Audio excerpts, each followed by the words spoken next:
Tim Noakes é uma lenda sul-africana.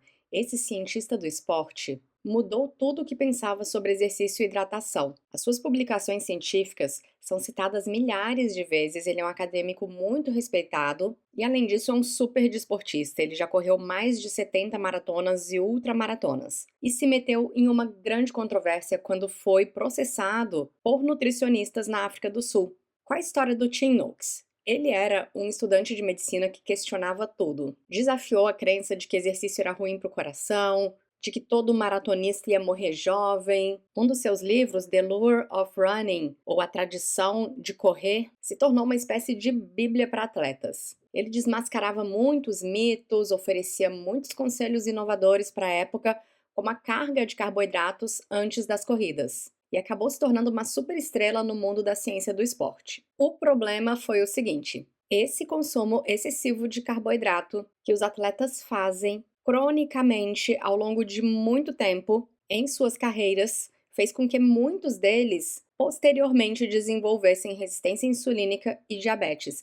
E o próprio Tim Noakes foi diagnosticado com diabetes tipo 2. Isso fez ele repensar tudo o que ele achava sobre nutrição esportiva e ele acabou mudando a sua dieta para uma dieta rica em gordura e pobre em carboidratos. Ele publicou alguns livros sobre isso, como The Real Meal Revolution, ou A Revolução das Refeições Reais, das Refeições Verdadeiras, e The Bunting Pocket Guide. A dieta Bunting tem uma longa história. Foi usada pela primeira vez lá em 1862 por um paciente obeso chamado William Bunting, que, estimulado pelo próprio sucesso com o emagrecimento, escreveu um panfleto que hoje é considerado o primeiro livro de dieta.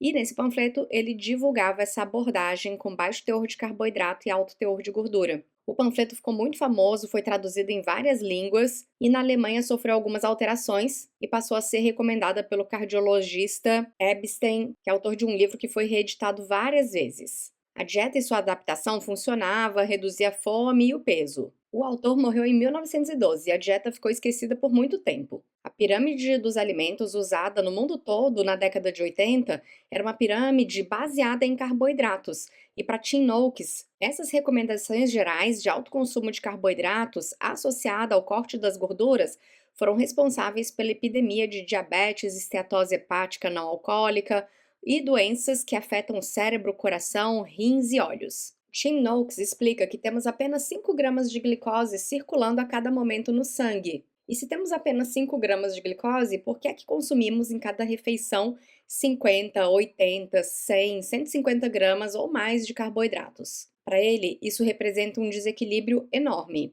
Noakes continuou correndo maratonas, fazendo sua dieta com baixo teor de carboidrato. E os atletas que ele acompanha também seguem essa dieta.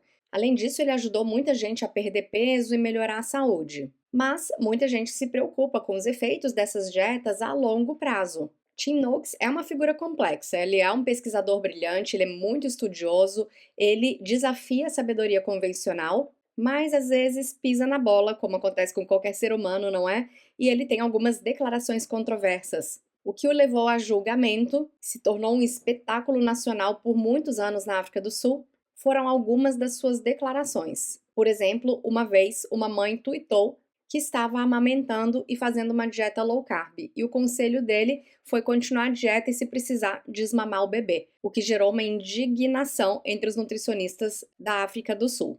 Ele acabou sendo inocentado no julgamento por conduta antiética, afinal ele é um super pesquisador, uma comunidade científica enorme foi em defesa dele. Isso virou até um livro. Recentemente, Tim Noakes e outros pesquisadores publicaram um livro maravilhoso sobre dieta cetogênica. Para quem trabalha nessa área, vale a pena ler. Mas, claro, cada um tem que decidir a dieta que vai fazer, se com carboidrato, sem carboidrato. O fato é que existem sim carboidratos que são melhores que outros, e muitas vezes os atletas não estão se preocupando com a quantidade, estão se preocupando só em terem energia.